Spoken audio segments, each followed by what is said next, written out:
go. Just started raining here in Toronto like crazy. It's coming down like buckets out there. My Thursday night class, I forgot to press the record button. Because somebody had, usually there's chit chat, you know, when I first come on, people come on the screen, but somebody had a question about one of the tunes, and I got talking about the tunes, and then somebody else had another question that led to another question about the tunes, and before you know it, the whole time went by and I didn't hit record. So I had to go and make a new video because we learned the tune and everything, and it took me another hour and a half to make the video. So I'm gonna make sure that I press record these days. My God, no excuse. Okay, so let's warm up with our usual G, and we'll do a couple of times, and we're gonna do, you know, some speed trials. So we'll do it nice and slow for you to tune and get your hand in shape, and then we'll try a fast one and see how it goes. Okay, let's do it. Regular old G major, nice and easy. Ready, go.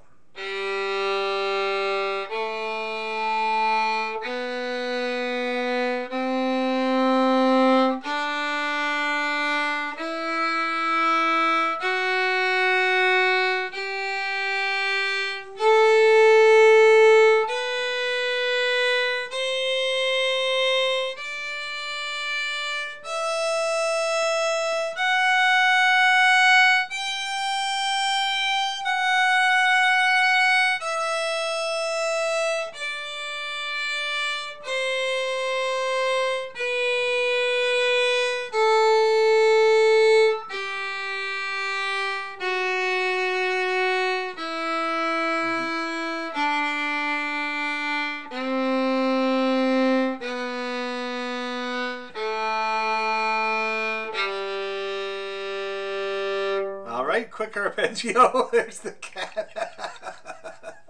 Sorry, cat. We're just trying to have a few tunes. Okay, let's try the arpeggio. Ready, go.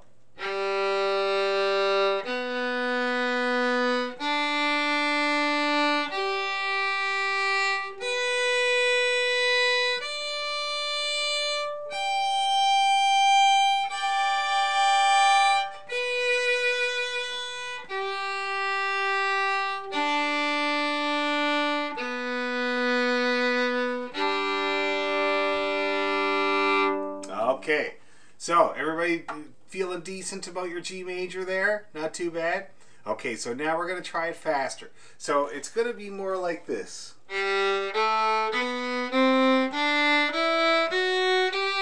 Okay, and you're going to try to keep the same baton average, the same accuracy, even though we're going that fast, all right? Let's see what happens.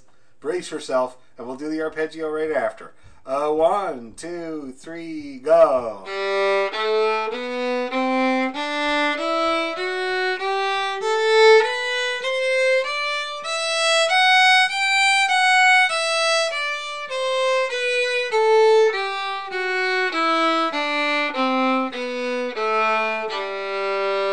Ready, go.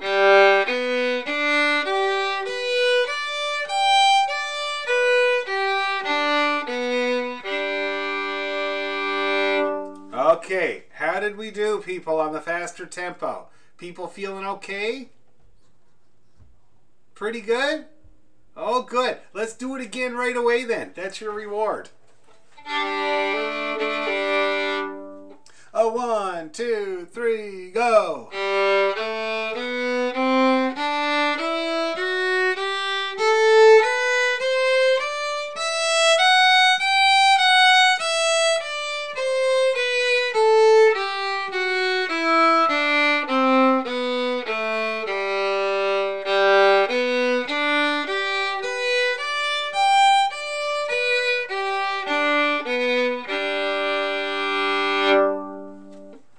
Still feeling good?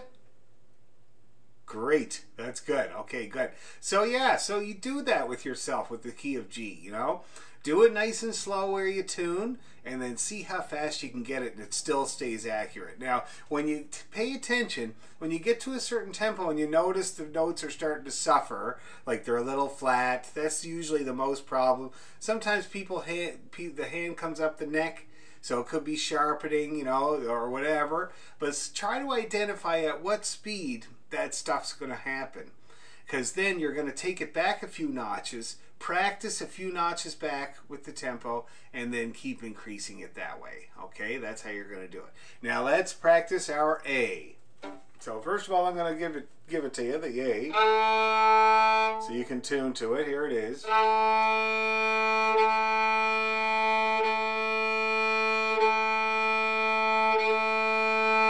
Okay, all good?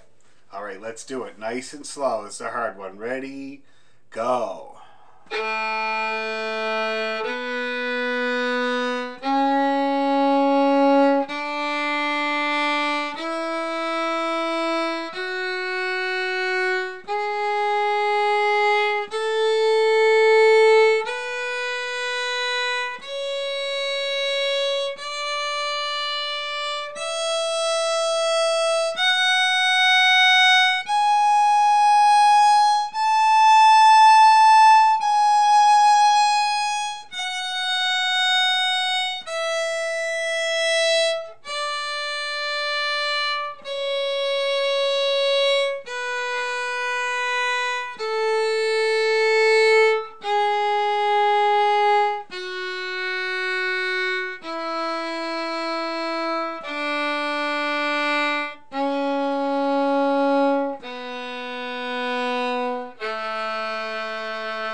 Okay, how are we feeling about A? Is it coming along all right? Did anybody notice that their low A moved when they got down to the bottom of the scale? Did anybody notice the low A was not where it was when you started? You did, eh? Yeah, such a common problem. So, and usually what it is, so you're doing that stretch, right? You're stretching for that C sharp, and your hand can come up for the ride. And then this one and this one are both sharp, and it doesn't take much, like just a little lean and you're going to hear that sharpness. So I have small hands. I have to lean to get the C sharp. Like I can't, if I have my finger down I can get it, but it's uncomfortable. See that? So I do have to pick my finger up. Maybe you don't have to. If your hand is big enough, you might not have to do that. But I always just make sure that I relax back to place all the time. Just that relaxing back to place as we move down. Let's do it again, all right? And you can try to keep your hand in place with that way. Nice and easy. Ready? Oh, here's your A if you need it. All right, here we go. Ready? Slow.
That better? People's hands stayed better that time? That's great. That's good. No, it should feel more relaxed too. Now let's try the arpeggio. It's a hard one, so we'll take our time. Okay, here we go. Ready? Low A. C sharp. E. A. B sharp. E. A.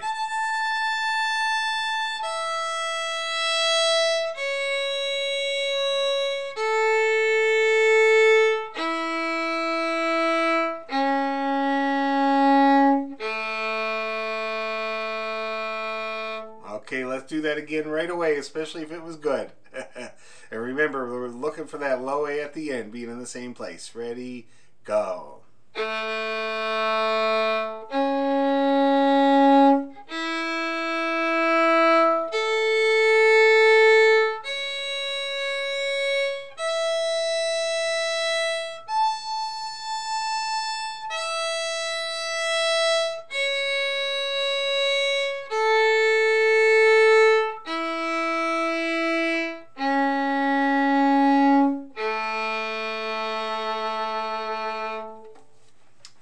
Okay, how are we feeling with the A major arpeggio?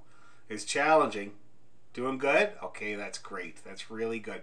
We won't bother doing it faster tonight. I know that it's a hard one, so it needs extra. It needs extra time with the slow to get really strong in the key of A. Ooh, we got some thunder and lightning. Wow. Glad we're not driving in that. The traffic was bad enough. My God, it was just awful. It's like, you know, people got vaccinated and traffic is back. God.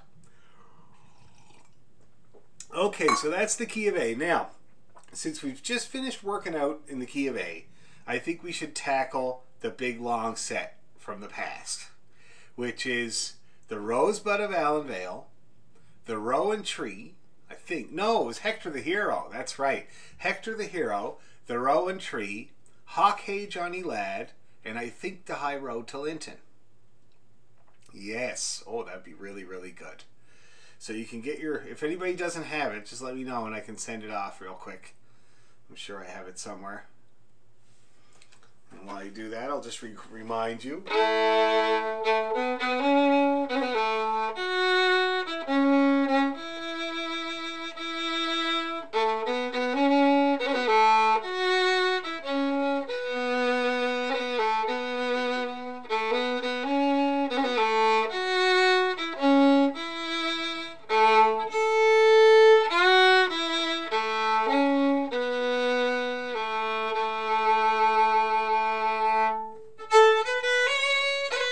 Etc. And then we got the Rowan Tree. Oh, I gotta remind myself of the Rowan Tree.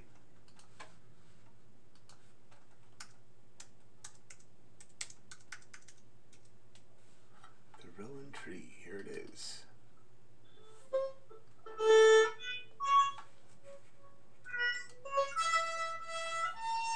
Yes, right on there, Catherine. Very good. Excellent, thank you. So,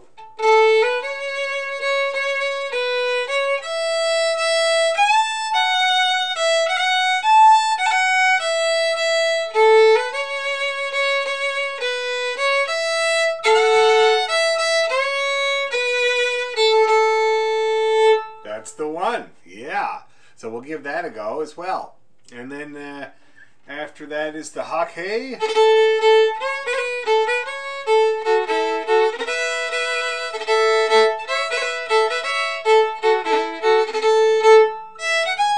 Etc. And then the High Road to Linton.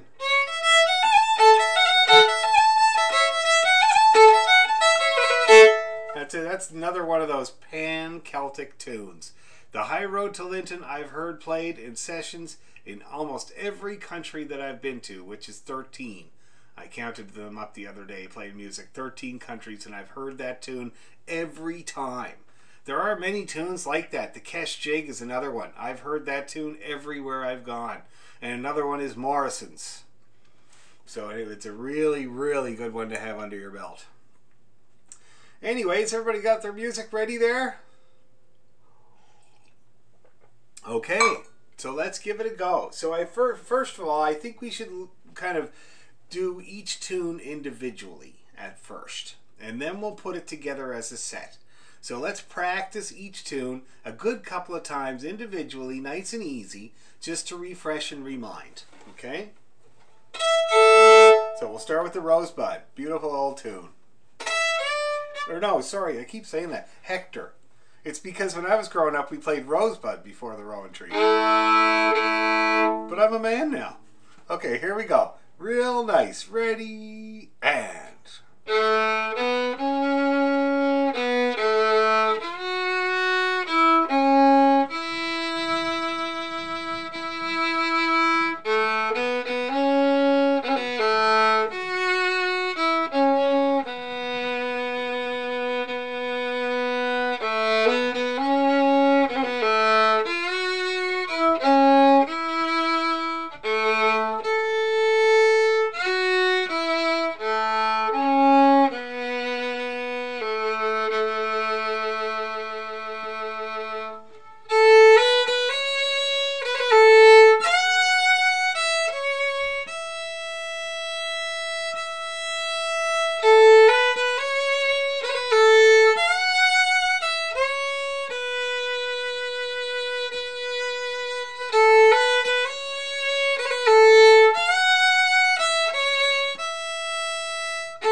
all again.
Alright, how's everybody feeling about Hector? It's been a while. It's okay, Lena's doing a pretty good kind of dance there. I recognize that. Yes, that's good. Anybody else have any questions? Is there anything not working in Hector the Hero? I know it's a hard key. Like, are you having everybody being more able to keep your hand in the right place, not let it creep up? That's the main problem with this tune, is the hand creeping up. So you want to make sure you keep that in the relaxed place at the end of the fiddle where it normally goes. It's a few ornaments I'm throwing in there, but anybody having any trouble? No? That's great. Now, okay, let me show you a few of the ornaments I'm putting in there, because we've tried a couple of them. And like, we did the double stops, for instance, which we forgot to practice. That's okay. And in this tune, there's a few opportunities for double stops. So in the first part, you know, whenever I play that low A, I usually play an E with it. Okay, that's a one finger double stop there.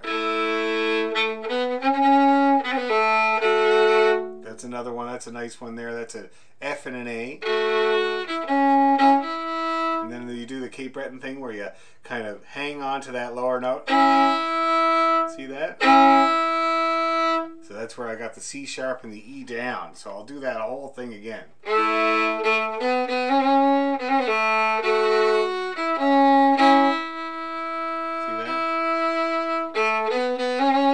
That's another thing that almost everybody does in this tune, is a little bit of a delay, what they call a delay.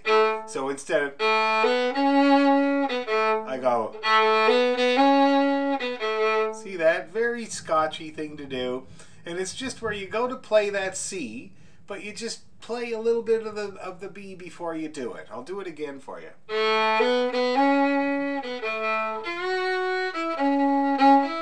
Kind of like that, see that?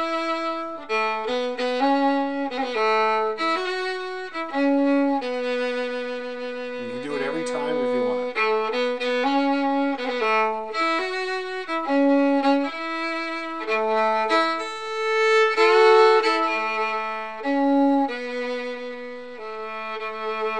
Everybody see what I'm doing there? I do it all the time. My dad did it as well, and my brother does it. It's very common. So it's just where you're kind of hanging on to that melody note beforehand for a little too long, and then going into it in the same bow. Oh. It's very nice. And if you're adventurous, you can do a little single cut on there. See that? And I am very adventurous most of the time. Anyway, so that's in the first part. Now in the second part, oh yeah, in the second part, you can play the whole second part using the A and the E string if you want. I mean, I wouldn't, but you can.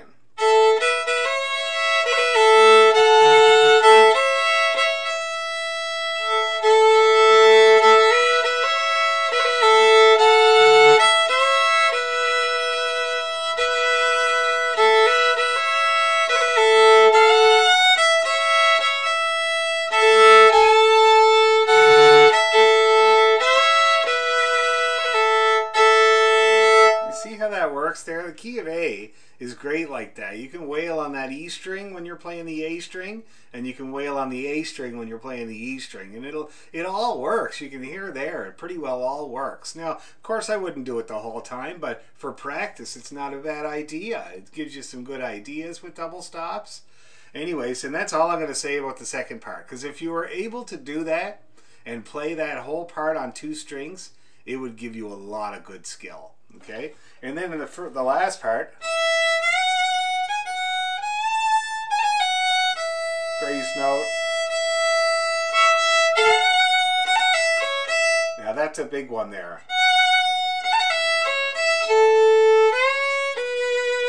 Put a little grace note between the F and the E. See that? Instead of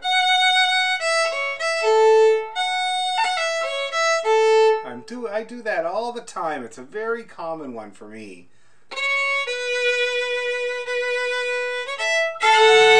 A great one to do there, A and F together.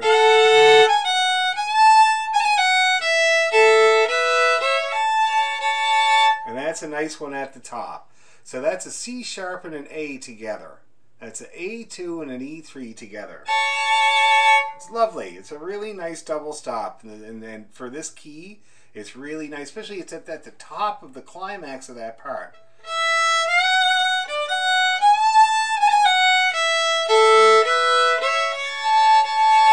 Especially since you just finished playing a C sharp. See that? The melody has it already, so I just play them together.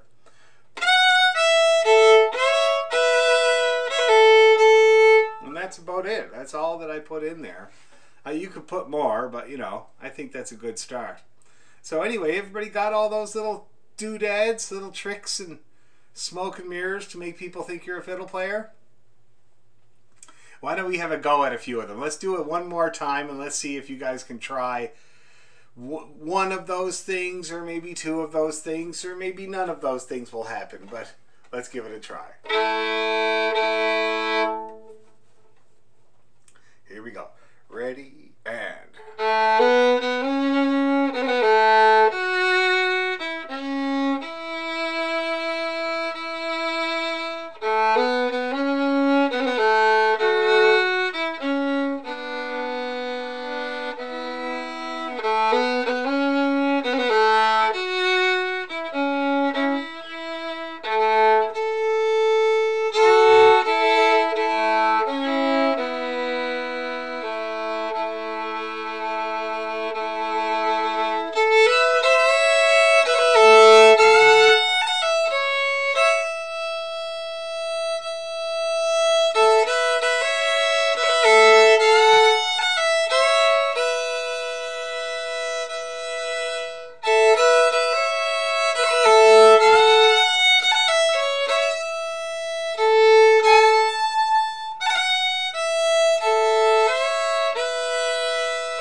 So was there any successful ornaments? Anybody try anything? That was a good look there, Lena. That was good. I tried to double stop the second part, but it was not so good. Oh, well, the thing about that second part, the A-E double stop is a hard one. It's a tricky one, right? The E string is so tight. So it's an easy one to, but this gives you lots of practice at it. So that's good. Just keep wailing away at it. Anybody else? I was trying some of the grace notes that are written there. They didn't all make sense, but... Yeah, it's interesting, eh? Like, I was talking about this with somebody not too long ago. I can't remember what tune we were working on, but we were talking about the grace notes that are written into the music. Now I'm going to take a look at it here. I want to see what they have. Yeah, now that's kind of like the first one that you look at there. So da da da da da da da da. It's kind of like those delays that I was talking about, but they just use a different note.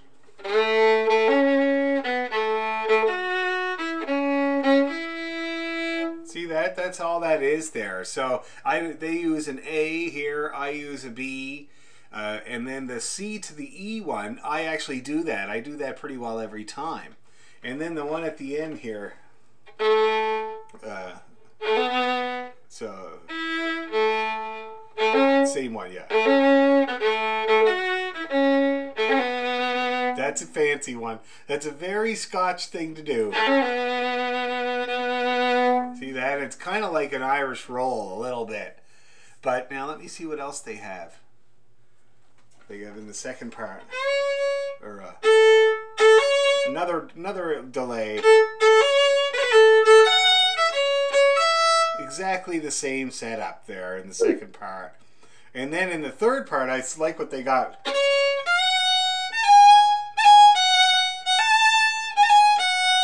So, and that was the thing that they did back then, was to grace note, but they use the note above. Sort of like, instead of going, which is what we would most of us would do these days, they would go. See that little fall down there? You don't really hear people doing that anymore, I gotta say. But that's one of the things. That's one of the things about these old books, was the ornamentation that's written in was the particular person's idea. And so you would hear all different ways of doing it, of course, but whoever was kind of putting that book together put their ideas in there, you know. So they are often good suggestions, but sometimes they're a little out of date. Okay, good. It's a good way to start, though, especially since they kind of do that delay thing that I was talking about. It gives you good practice at it. Anybody else try anything?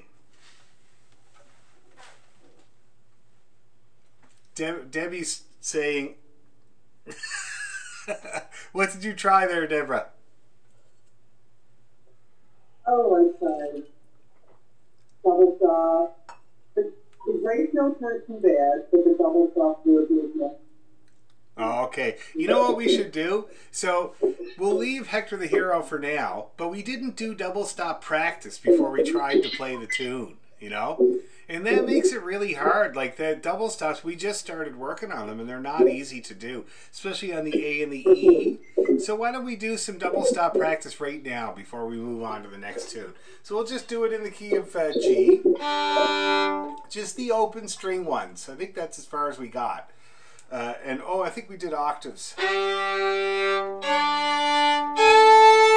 I think. I can't remember. But let's just do the open strings for now. So let's do 2 bows on the D, G, and then 2 bows on the next couple, and 2 bows on the next couple, like that, okay? And we'll spend extra time on the A, E one. Okay, let's do it. Ready, go.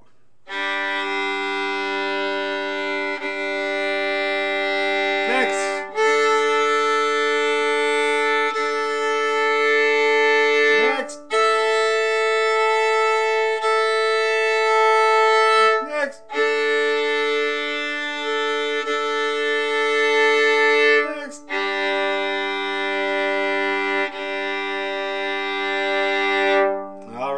Getting along?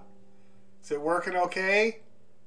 Okay, good. Let's do it again. This time we'll do double. We'll do 4 on the AE. All right? Just to get nice and used to it. Remember to put your weight on the A and not on the E. Here we go. Ready? And...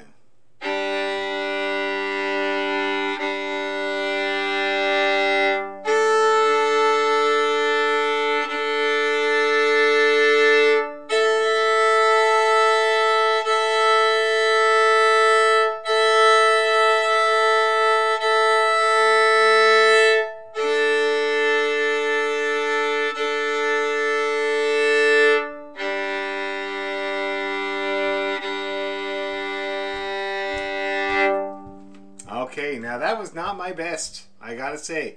When I first started my DA, my hand was like for some reason not willing to move for a sec, and so that meant the weight of my hand went into it, and it sounded like this. Did anybody hear that for a second when I did that? It was only a split second, but it happened, let me tell you. And then when I was doing the AE one, the first two went okay, but the third one, the up bow, was just slightly not as smooth as the one that I did before. And so I went a little flat. And I don't know if anybody heard that. I got out of the hole really quick, but still, if you were listening for a split second, you could hear that. Let's do it all again. Give me a chance to get it right. Perfect. I don't know if there's hope, but I'm going to give it a try anyway. So my advice to you is move that bow. Don't hesitate. Ready? Go.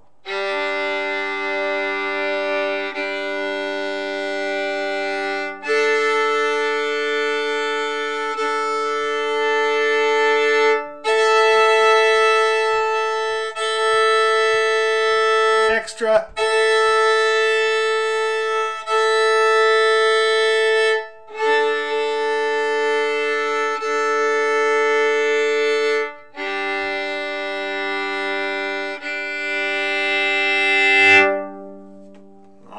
How are we doing now? Mine was much better. Okay, good. So yeah, so for double stops for Hector the Hero, the more you practice just that on its own, it's going to be much better, because that is a tough one. The second part is where you would do the most, and the AE one is the toughest. Okay, so spend lots of time on it. Give yourself a break. It's hard. Okay, now the old rowan tree.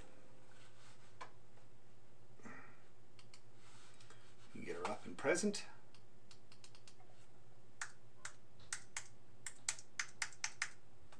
Here it is.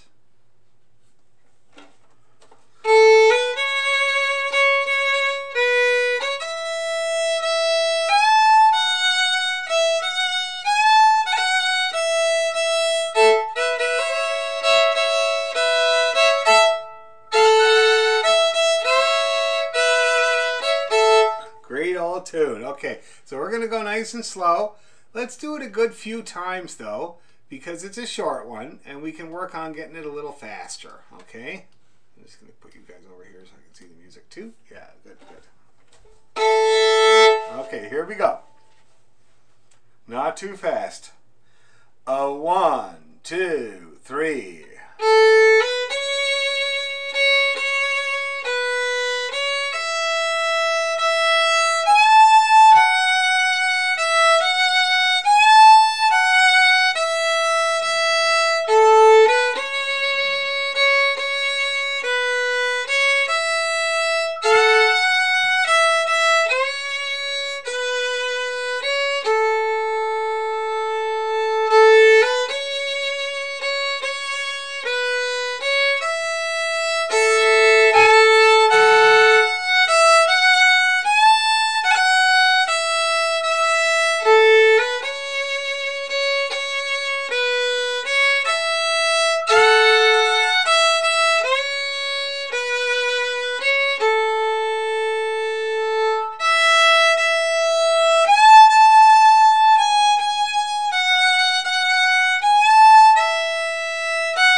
feeling about the Rowan Tree? It's pretty easy.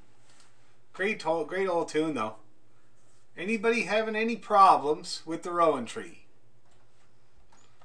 No? And you hear this a lot of the same kind of approach on this tune. You know, there's a few double stops, a few grace notes. That's about all you do with a march, really. There's not a whole lot that you do with a march, just those few things. Anyway, okay, yes? Yeah, I'm just going to ask, is that close to what the tempo would be played at? Yeah, a march is not fast, eh? It's and that's definitely as fast as I would play a march. Yeah. Now let's see, Hock Hey Johnny Lad. So that's where we pick the tempo up a little bit more.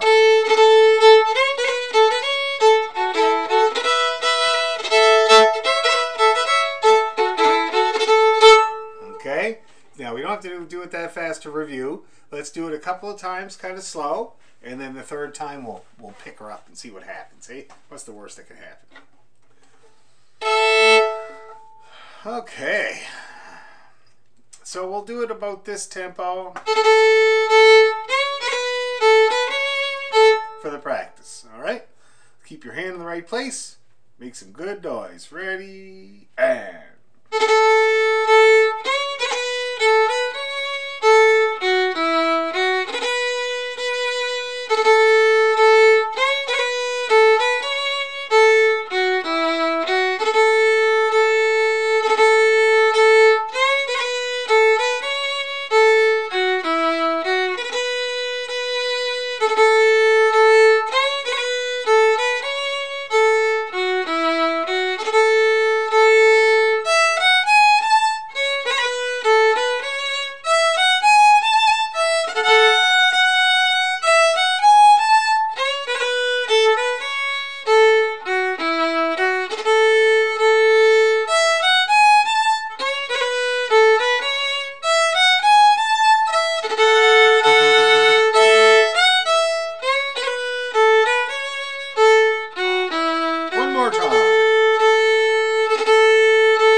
Looking good. Everybody's looking really good on that tune.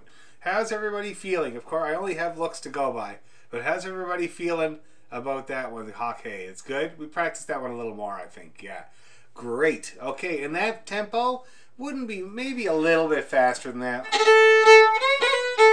Why don't we try it? Why don't we try it at that tempo? What's the worst that can happen? Quick question before you go to that. On going into the B section, you play an F sharp pickup. Yeah, what's in the music? Yeah, I think it's an F sharp. But okay. You play it also on when you return for the second part, right? I do, yes. Yeah, okay. Yeah, I like it. I just like the way it sounds. It's kind of a hunky-dory little thing. Okay, good. All right, here we go. A little faster. Put your helmets on, your guns up. A 1, 2, 3.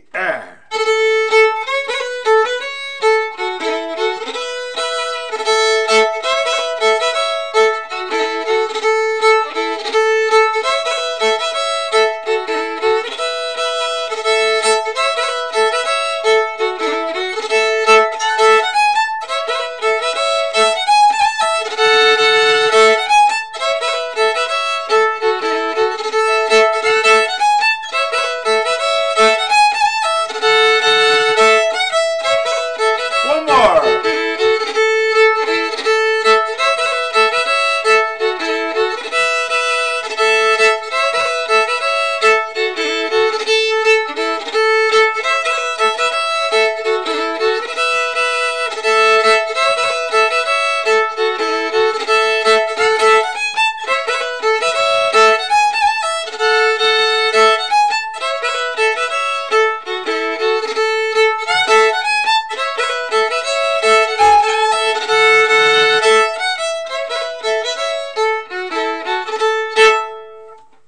Whew. All right. How did we do?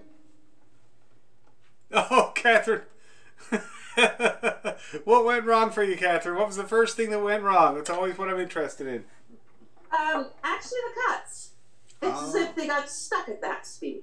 Oh, now I know what's going on there. I've run into it a lot, and it's where you're constant because of the speed. The 2/16 notes on the cut seem like they're very fast. Am I right? Yeah. Yeah. So here's what you want to do. You do those fast notes, but then on the third note, throw it away. Give it a tail. It makes this turn into this. See that? That's what's usually going on with cuts, because what I've noticed people do when they go fast, they go from going to this. And it kind of stops. See that? The bow kind of stops. Well, the biggest thing I've noticed about it is that it's all about the bow. If you keep the bow moving, because when I do a cut, you might notice that my downward motion of my arm really doesn't stop. My hand does the 16th notes, but my arm doesn't stop. See that? It's the arm continuously moves while I do that little move. And that's what gives you a good cut. Because they can easily get just completely choked off without the motion. Okay? So keep that in mind. When we practice the High Road to Linton, you'll have another opportunity to see how it's going. Okay? But that's 9 times out of 10 with those cuts. That's what's going on. Give it a tail. Remember that a cut is 2 16th notes and an 8th note. So you want to give that 8th note its full due. And I bet you any money it'll go better. Anybody else have trouble at that tempo? No? That's great. That's terrific. Okay. And I'm sure everybody can work on their cuts. We can all keep working on our cuts. Now, let's go over our High Road to Linton. Nice and easy to bring it back to the memory banks.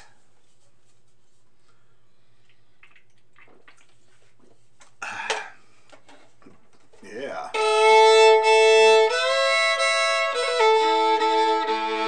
Okay, so we got, I'm just going to put up the music for it here because I don't want to play different versions. This is a tune that I have heard a lot of versions of over the years. And, you know, you can easily play 5 versions at once if you want to. And sometimes if you don't want to.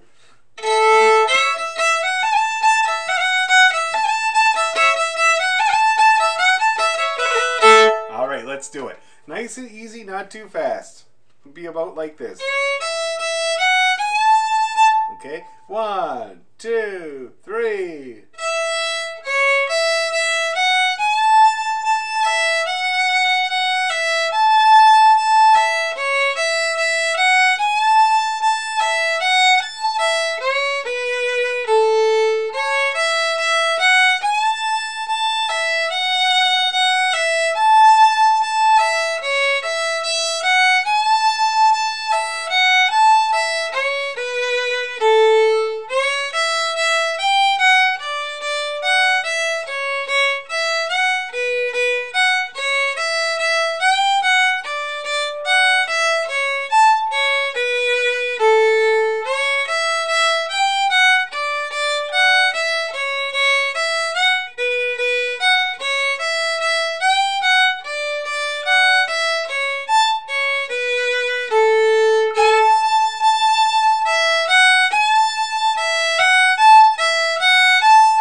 faster.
Any problems? No? That's great. A little bit of problems? Describe to me. I got a little bit lost in the second part, but other than that, it was the odds and evens. That's the hardest part of the tune. It's relentless. It just doesn't let up. It's like 1/8 note after another. But just remember that it's one half of your hand or the other, right? So, let's see. 2, open 2, 1, 3, 3, 1, 2, open 2, 2, open 1, 1, 1. See that? That's the way I do it. That's the way I've always done it. It starts with evens and then goes to odds. One half of your hand, then the other. You guys working on this move? It's a real good one for fiddle players, and it's hard. Believe me. You try to put up 1 and 3 just on their own, and then 2 and 4. And they don't like it, do they? Takes a little doing. But it's such a big part of fiddle playing, because how many tunes do you know, can you think of that do that move? Like, so many tunes, you know? Now, there you go, Catherine. You're getting her there now. Now, the other thing is, you might need to look at your hand to do it at first, right? To make sure you got the right fingers up. And then after a while, you want to be able to do it without looking, okay? Because that's what's really going to serve you with, you know, your big John McNeil or your High Road to Linton or like many, many other tunes that use that move, okay? Anything in the way of going a little faster besides that? I think we should give it a try. See, let's push it till something goes wrong.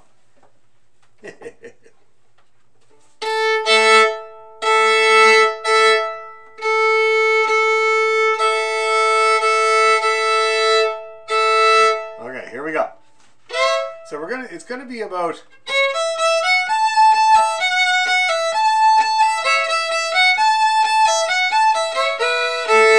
feel that tempo, guys. We're gonna give it a go. Don't give up. 1, 2, 3, and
How's everybody feeling after that?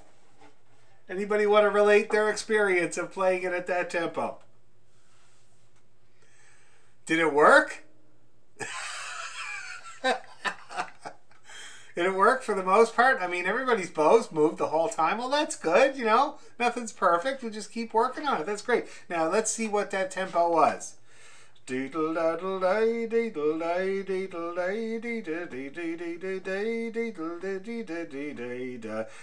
it's 75.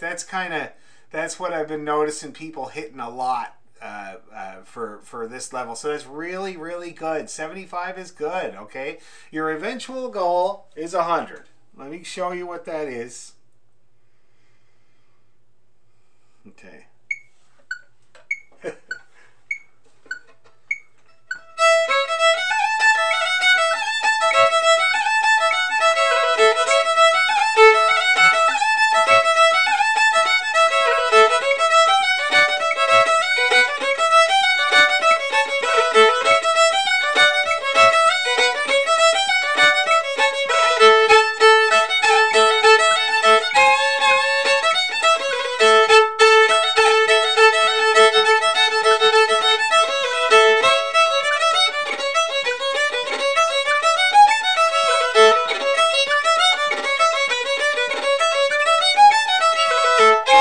You see in there, that's your eventual, okay? That's what, like, Lena is a dancer, and that's what she would be used to hearing the reels at. Although you guys only dance to jigs, isn't that right?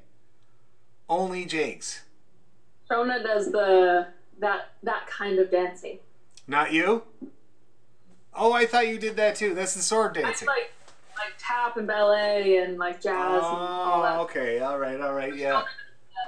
Traditional stuff. Yeah, they do. That's Shona, who is sometimes in class. She's a jeweler, but she does something called sword dancing, which is like an English thing where they have these six and they do these kind of formations, and it's usually done to accordion music, which is my friend Anne McGee, who is the daughter of a great fiddle player from here in Toronto called Jim McGee. One of the first guys that I met when I came to town. I learned scads of music off of Jim. He was an elementary school teacher his whole life in the Catholic board. He had like 9 kids, this guy. And a few of them are... Anne is a wicked box player. She plays the button accordion and the concertina, and she does this dancing as well. And she's our kid's favorite babysitter. But they do it just to the accordion. But I'll tell you, Jim used to come to the music store that I worked at on Avenue Road in the summers and in the afternoon, and he would spend all afternoon in the music store playing tunes with me while there was no customers in the store. It was really awesome. It was a great time. But anyway, there you go. So yeah, that's the tempo that you would expect somebody to dance at, okay? And what you guys were doing is really not that far off. Like, here it is.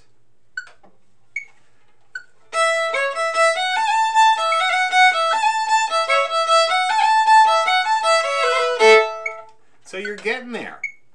You're getting closer, and that's how you deal with tempo. Okay? Yes, Bill.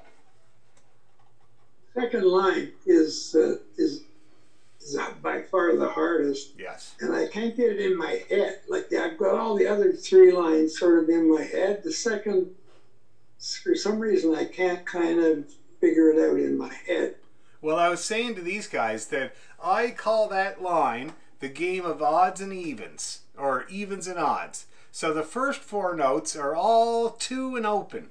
See that? 2, open, open, 2. And then you switch to the odd number fingers, 1 and 3. 1, 3, 3, 1. Then you're back to the even number ones. Open, 2, 2, open. And then you're back to the odd ones. 1, 1, 1, 3, or, well, in this case, 1. And then you're back to the even. 2, open, open, 2. Back to the odds. 1, 3, 3, 1. That's how I do it. Okay? So if you remember which side of your hand you're starting with, in this case it's this side, then you're kind of off to the races. You could just kind of do it like without even looking. But that's how I've always got that part to make sense in my head. One half of your hand and then the other. Okay, maybe that'll help. All right, so now, shall we attempt the whole set? I think we might as well.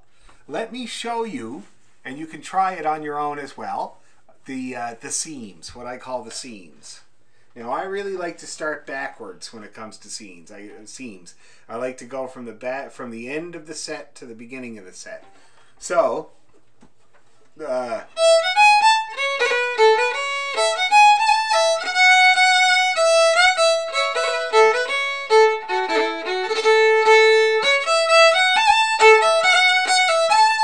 that's what we're going to do. So why don't we do that together? We're going to do it from this.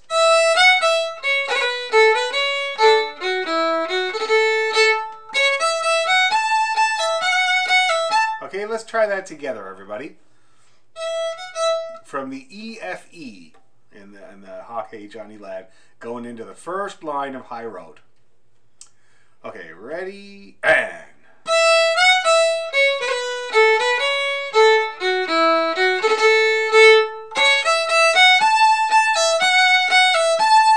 Oh, that looked pretty good. That looked pretty good. Let's do it again right away.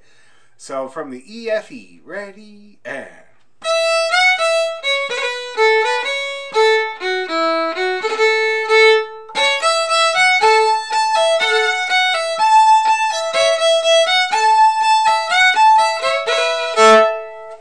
That's looking great. Okay, I don't think we're going to have a problem with that. Now let's see about the seam between the rowan tree and Hawk Hey. That's a very easy one.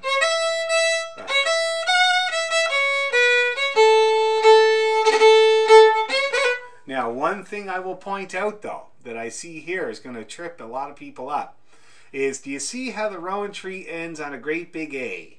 A big long A, with just a single A. Now, that means you're going to be going down, okay? Most likely you're going to be going down.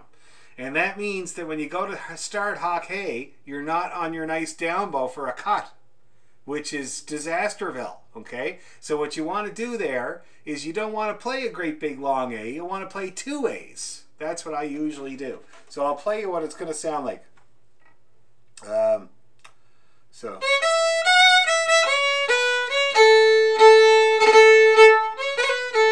See that? Just like that. Very plain and simple. You could use another note, but I don't see the need. I think just two A's would be good. So let me show you here fully. I'll play that full B part. Okay.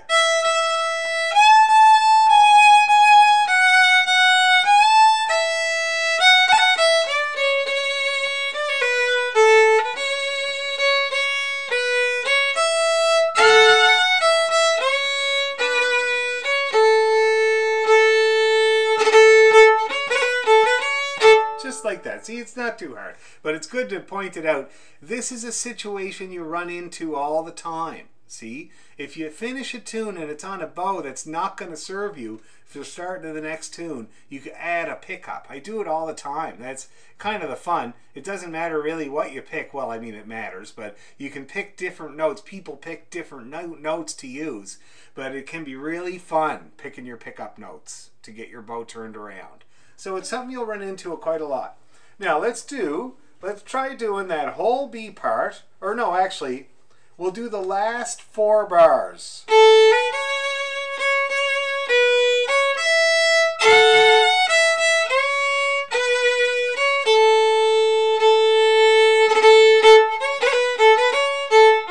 Like that, okay? Let's go. It'll go a little bit slower than that. I'm in a hurry for some reason. Okay, 1, 2, 3.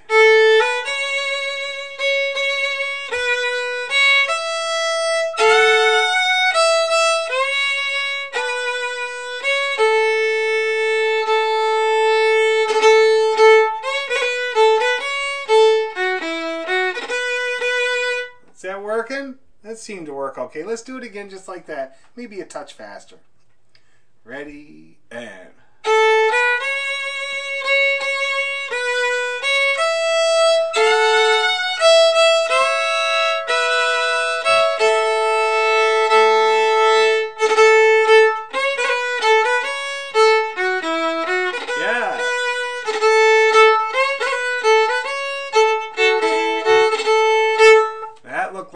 out really well.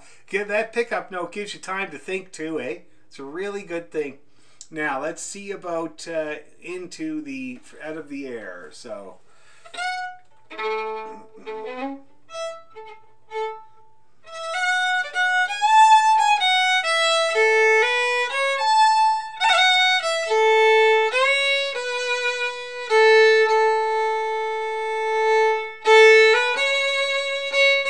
That's all it is. It's pretty simple, this one.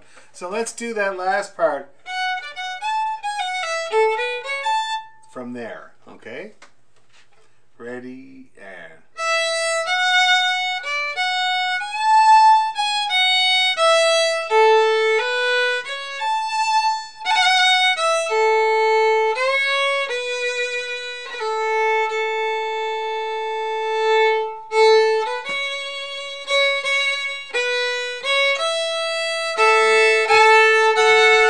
Okay, let's do it one more time, same place.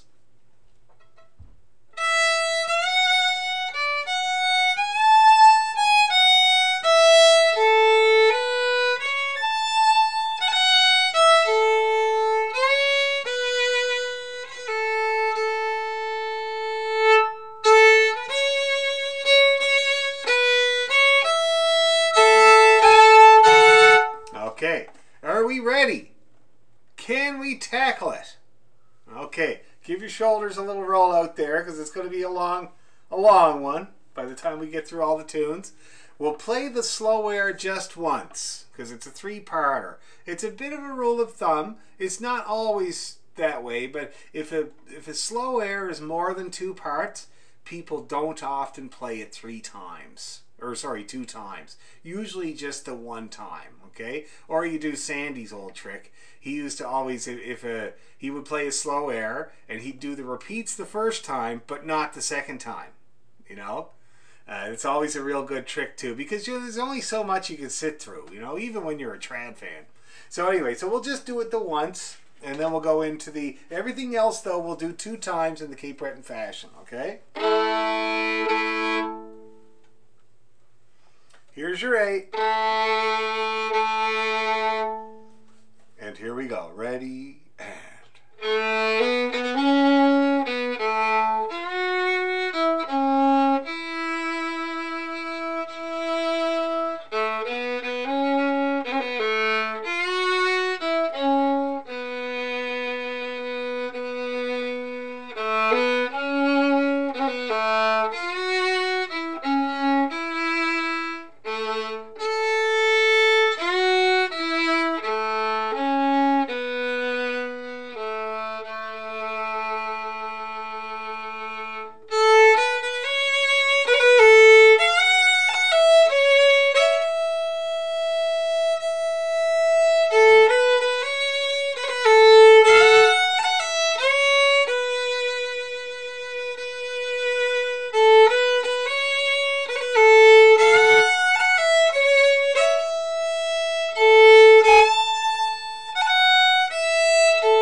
everybody get along?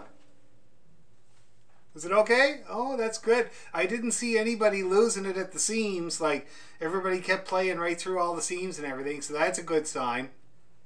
That's good. That's really good. So we'll keep working on that set then. And we recorded it here tonight. So you can go ahead and play along with that. You know, play along with that lots and lots. And then next week we'll try the whole thing faster, except the slow air, of course. But we'll try the whole thing up a little bit. We'll keep working it, keep pushing it until it's, you know, getting up there. I think it's totally possible. All right. Now let's take a look at, yes, Catherine. The fifth last bar of the rowan tree. Yep. The one that goes do, do, do, do, do, do. Yeah. How would you bow that to make it not awkward? Yeah, good idea. Good question. So we got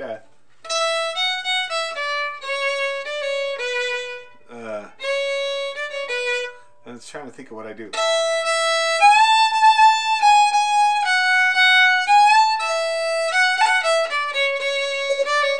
A slur. An up. It's really, see how strong that is? Okay, that's so what do you do? Do you have a down bow to start into that? And then you slur the next two? Yeah, a down bow on that C. And then the D and the C that come after the 16th notes, you're going to do those in an up bow. And then a down bow for the B that comes after it. Okay. That's the best way for you to do it at this point. I mean, there's lots of ways, but I think that's definitely going to work. I'll show you again. So,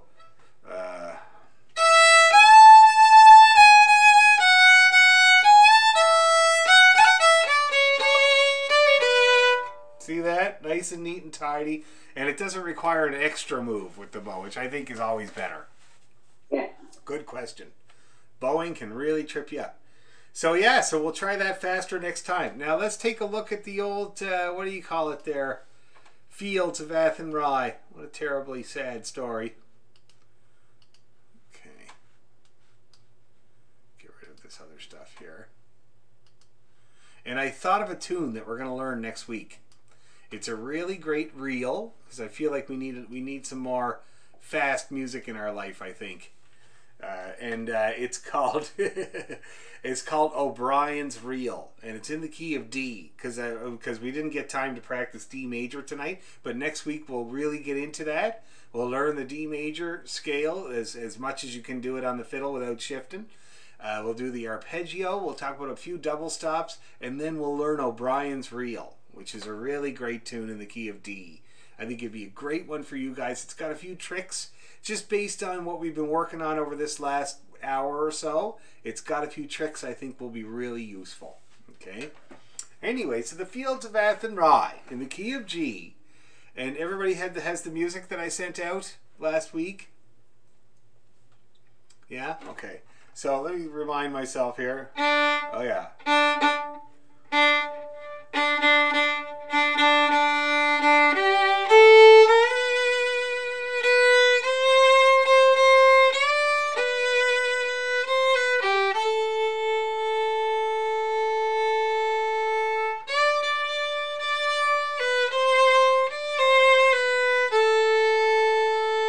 Okay, everybody, get that coming to mind?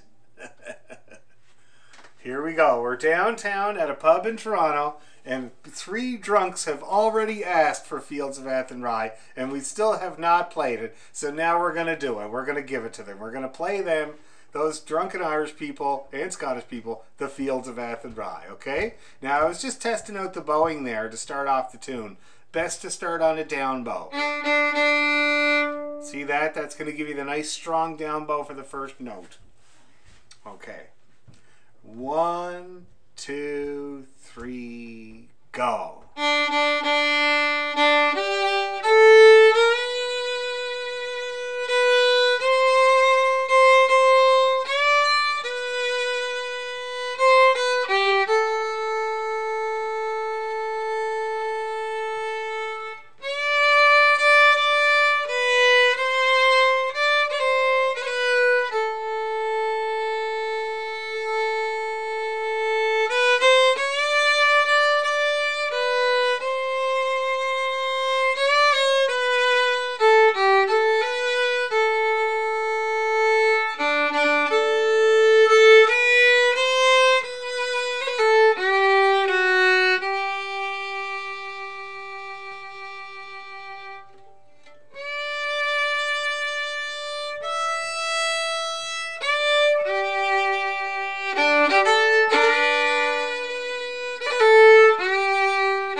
right.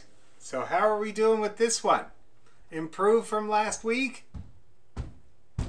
A bit? Can you send me the version with the words? Sure. I can't find. Yeah. Thank you. No problem. Now, Lena, is this the first time you're seeing this? Okay, that's what I wondered. Okay, now let me just send that to Bill. Did you get the music though? Yes, I have the music here in front of me. Okay. But the like where I'm at right now, I still can't read like a squeak of music. So I can look at it all I want, but okay, let me show you something. This is a good opportunity. Just 1 second here. Get this off to Bill. The fields. Here it is. Okay. Okay, so I'm going to share my screen, and I'm going to show everybody a few tricks about reading music, okay? And you might want to, you can take note of this as we go, Lena, and make the notes in your music there if you can. Maybe, I don't know if you have it printed off, but you can... let me go print it right now. Sure. Let's see here. Okay. There. Can everybody see that really clearly? Yeah? See that okay?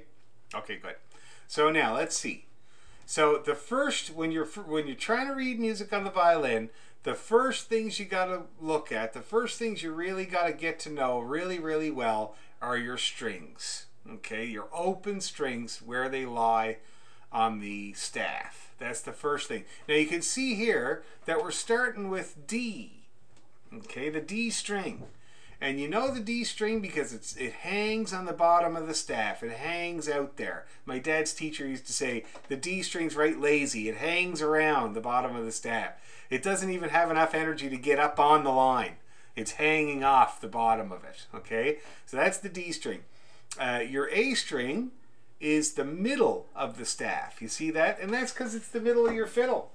All the notes go up and down from the A string. Okay, that's the middle of the range of the violin, and that's why it's in the middle of the staff. Let's see what else we got. Have we got any E strings? We don't have any E strings in this tune, but the E string is recognizable because it's the very top space. It's like just like it's the highest string on your fiddle, it's the highest note on the staff. You see what I mean? Okay, and the G string, you know the G string because it's got the extra lines. It's way below the staff and it has extra lines. So that's where you want to start your focus of reading music on the violin, is getting to know those strings. Because once you do get to know them, it's just a matter of how many fingers you pile up on top of them. That's it. That's all it is. Now, so I'm going to go through this so that you can mark in your fingers, but I'm going to try to explain as we go along how that works. So we start off with a whole bunch of open Ds there. You see that? 4 open Ds in a row. And then you can see the next line, the next note is on a line. That means it's either going to be 1 or 3. It can only be those 2 numbered fingers. That's it. So in this case, it's a 3. So that's a D3. If it was a 1, it would be right above the open D string. So we got open D, open D, open D, open D, D3. Now here you see your A string, which you should know very well. The one after that, that's open A. The one after that is just the next note up from open A, which is A1, a B. And that's really long, and then you got 2 short Bs, and then you just got the next note up on a space. When it's on a space, it can only be 2 or open, and this is 2. Okay? So 2, 2, 2, and then the next one up 3, and then you're down to a B again, an A1. Okay? You hold that A1, there's another one there that it's tied to, and then you got a 2, another A1, and a D3. And then that line ends on an open A. Okay? On the next line here, we got A3. Now, I know the A3 because it's the first note I always play when I pull my fiddle out of the box. And that was made apparent to me by a piper that I toured with once, who said it drove him nuts that I did that every time. And so that's why I know that one so well. It's my favorite note on the fiddle. It's the one I always play. And you can see that it's just below the E string. The E string would be here, and it's just the note right below the E string. And so that's how you know that one. So we got A3, A3, A3, A1, 2, 3, 2, 1, A. It's just a little scaly there. See, that's it. As the notes go up, your fingers go down on the fiddle. As the notes go down, they come off. That's just what that is right there. A little scale up and a little scale back down. Okay?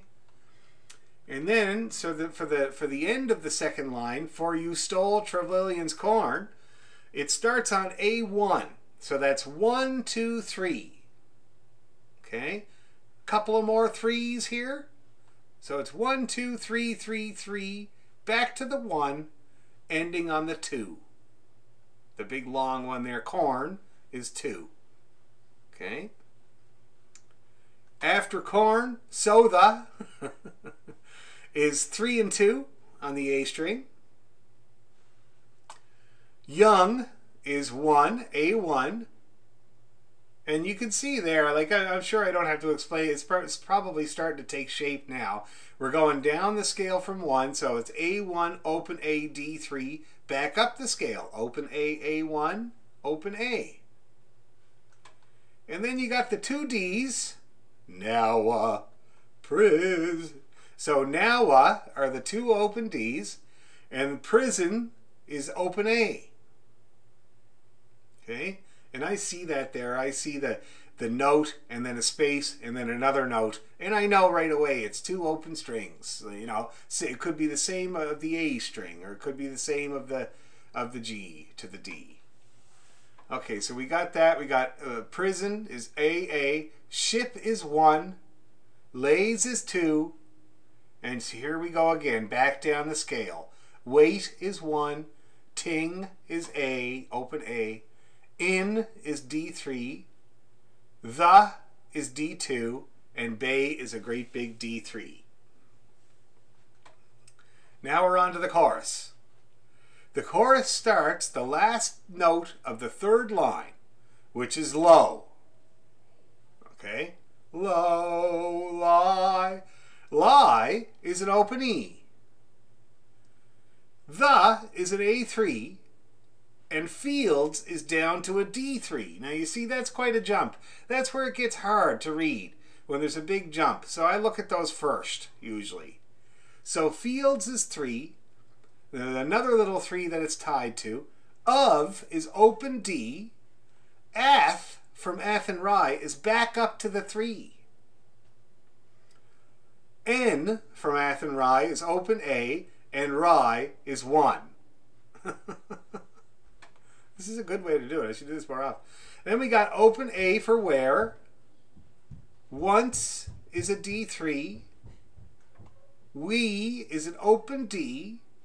And then watch, you're back up to the D3. The is an open A. Small is an A1. Free and birds are 2 and 3. And then fly is a great big open A. Okay. Now we're going to end off this thing with our, which is A1 and A2. Love is A3, isn't it though? It's a beautiful, lovely note. And then 2 more A3s. So our, so it's 1, 2, 3, 3, 3, 1, 2. The and wing are 1 and 2. And then 3, 2. For we had. Dreams is A1. And songs 2. You can do another scale there. So 1, open A, D3, open A, A1. Sing is a great big open A. And then we got this double D thing like we did before. It's so. So those are both D's. Okay. Lonely is an A. And then you do this scale thing again. So those are both A's. So the last phrase is D, D, A, A1, 2, 1, A3, 2, 3. just a scale. Now, did that help? Okay. You got it written in there, Lena? That's good. Did it help to see how it's shaped, like so that you can do it on your own? Hopefully, yeah. So first your open strings. That's the first thing you want to look at is open strings. And everything else is easy to do from there because it's just 3 choices. And then when you take it down to the, if it's on a line, 1 or 3, if it's on a space, 2 or open, that lessens your choices even more. All right? So don't let me forget about this because I want everybody to become better readers as we go along here. And so if anybody's having a problem with reading any of the notes or any of the jumps or anything like that, we'll keep working on it, okay? I want everybody's sight readings to get better, and that's how we'll do it, all right? Now that you have that all written in, let's try her one more time, but this time with feeling, okay?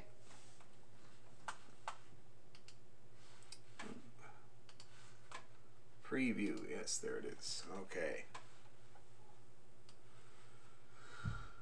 Alrighty. Okay, here we go. One more time with the old fields. 1, 2, 3,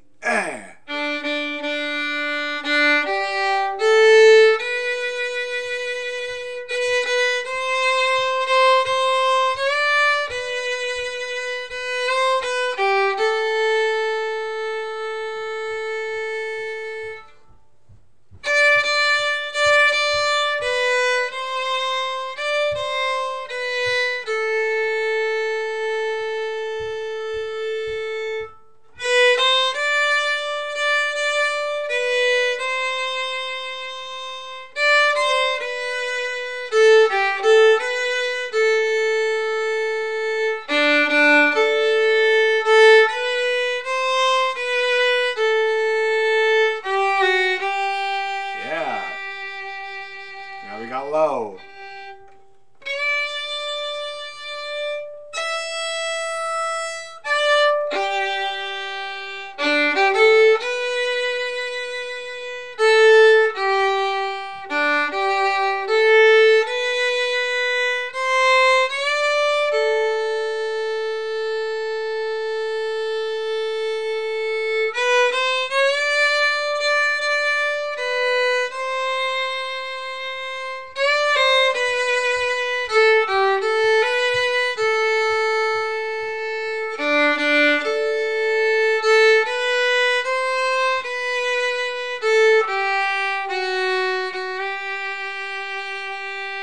Now that looked like it went much better. How did that go okay that time?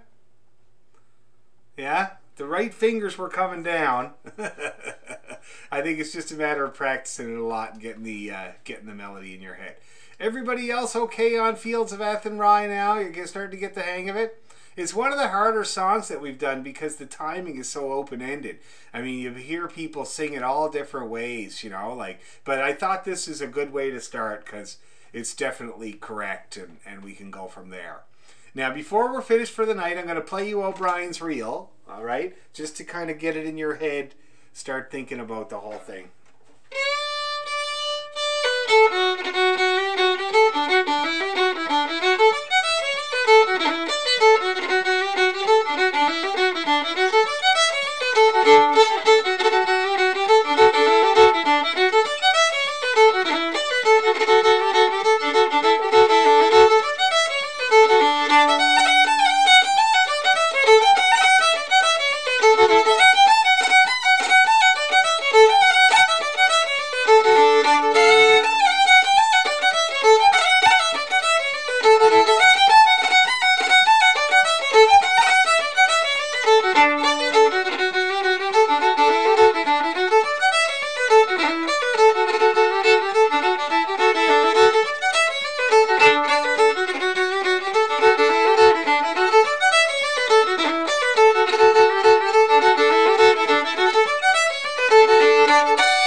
got that? That's what we're going to learn. Key of D special. Lots of cuts, lots of things to do in that tune. So I'll put it up on YouTube and I'll get it out straight away as soon as I can so you can start having a look at it. And then we'll start our very tender-footed attempts at it next week. All right? Everybody good? Okay. Keep sending me your videos, eh? Don't stop. Anybody that wants to send me a video of that set, for instance, I'd love to hear it. Okay? So don't stop sending me your videos. I really like them. See you next week. Good night, Dan. Nighty-night. Thank you.